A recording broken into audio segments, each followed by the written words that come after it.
ईशान किशन और श्रेयस अय्यर, इन दो बड़े नामों पर इस समय क्रिकेट जगत में सबसे ज्यादा चर्चा हो रही है। और चर्चा इस वजह से हो रही है क्योंकि बीसीसीआई ने जो कुछ दिन पहले सेंट्रल कॉन्ट्रैक्ट अपना जारी किया था उसमें इन दोनों का नाम नहीं था। वजह यह थी कि ये दोनों बीसीसीआई की बिल्कुल भी बात नहीं मान रहे।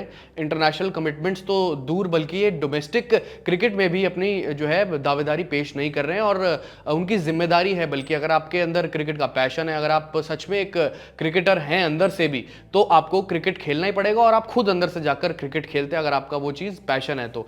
पर लेकिन अब यहां पर एक बड़ी चीज सामने आ गई है दोस्तों कि ईशान किशन और श्रेयस अय्यर को कॉन्ट्रैक्ट मिल जाएगा बीसीसीआई का। और पिछले कुछ दिनों पहले जो उनको बाहर किया गया था सेंट्रल कॉन्ट्रैक्ट से, जो वजह बता के, उन्हीं वजहों को पूरा करके श्रेयस अय्यर और ईशान किशन को बीसीसीआई का सेंट्रल कॉन्ट्रैक्ट वापस दे दिया जाएगा। और बीसीसीआई की वो क्या कंडीशन है जिसकी बात करें हम अगर, तो जिसको पूरा करके श्रेयस अय्यर और ईशान किशन को वो पूरा का पूरा कॉन्ट्रैक्ट दे दिया जाएगा। तो बीसीसीआई के ऑफिशियल ने जो बात कही है सबसे बड़ी वो ये है कि आईपीएल के बाद अगर ईशान किशन और श्रेयस अय्यर सिलेक्ट होते हैं टीम इंडिया में तो उनको रिक्वायर्ड नंबर ऑफ मैचेस, यानी कि जितने भी मुकाबले होंगे जो कि कॉन्ट्रैक्ट में आने के लिए जरूरी हैं, कॉन्ट्रैक्ट पाने के लिए जरूरी हैं, उतने अगर वो खेलते हैं तो ऑटोमेटिकली उन पर सोच विचार किया जाएगा। जो बीसीसीआई की रिकमेंडेशन कमिटी है, यानी कि जो सिलेक्टर्स हैं, जो खिलाड़ियों का नाम देते हैं, यानी रिकमेंड करते हैं कि इन खिलाड़ियों को कॉन्ट्रैक्ट में रखा जाए, कौन से ग्रेड में रखा जाए, कौन से ग्रेड में ना रखा जाए, और किसी का डिमोशन करना है, किसी का प्रमोशन करना है, तो जो पूरी कमिटी है सिलेक्शन की वो डिसाइड फिर करेगी कि ईशान किशन को और श्रेयस अय्यर को बीसीसीआई सेंट्रल कॉन्ट्रैक्ट में रखना है कि नहीं रखना। तो ये सबसे बड़ी वजह सामने आई है। आईपीएल के बाद ही होगा जो कुछ होगा, और आईपीएल से पहले अभी तो खैर वक्त ही नहीं है।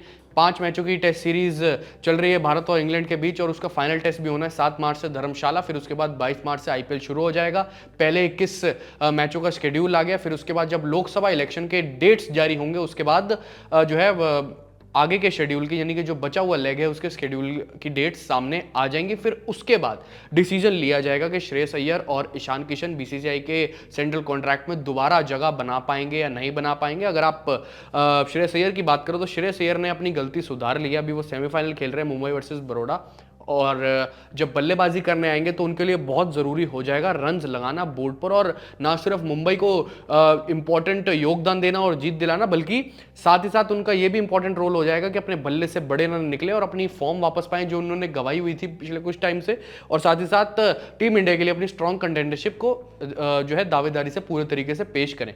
ईशान किशन तो खैर अभी शादी में गए हुए हैं जामनगर, और कहीं ना कहीं अगर आप देखें तो उनको वापसी करनी पड़ेगी। अब उनकी वापसी आईपीएल से ही होगी। अभी उन्होंने पिछले कुछ टाइम में डीवाई पाटिल टूर्नामेंट खेला था, एक ही मैच खेला है अभी तक, और अब वो शादी में चले गए। शादी के बाद आने के बाद अगर आप देखें तो ईशान किशन को आईपीएल खेलना पड़ेगा। आईपीएल में तो इंपॉर्टेंट दावेदारी पेश करनी पड़ेगी, पर लेकिन जो असली डिसीजन लिया जाएगा वो आईपीएल के बाद लिया जाएगा। और required number of matches on a pro रेटा बेसिस, ये बीसीसीआई के ऑफिशियल ने एक बड़ी बात करी, ऑन अ प्रो रेटा बेसिस जितने भी रिक्वायर्ड नंबर ऑफ मैचेस अगर वो सिलेक्ट होते हैं वो दोनों, तो उनको खेलने पड़ेंगे। अगर नहीं खेलते तो फिर कॉन्ट्रैक्ट से टाटा बाय बाय। अगर खेलते हैं तो उनको हो सकता है कि आने वाले टाइम में जो नया कॉन्ट्रैक्ट आएगा उसमें ले लिया जाएगा, और हो सकता है बीच में भी ले लिया जाए, क्योंकि ये इंपॉर्टेंट दोनों खिलाड़ी हैं टीम इंडिया के लिए और टीम इंडिया की मैनेजमेंट के लिए। और सिलेक्टर्स ने ये भी कहा है, और साथ ही साथ बीसीसीआई के ऑफिशियल ने ये भी कहा है कि हम इन दोनों की एबिलिटीज पर बिल्कुल भी शक नहीं करते। आप कैसे देखते हैं इस खबर के बारे में कि आईपीएल के बाद ही जो होगा वो उस पर ही डिसीजन लिया जाएगा? अपनी राय इसके बारे में कमेंट सेक्शन में जरूर बताएं।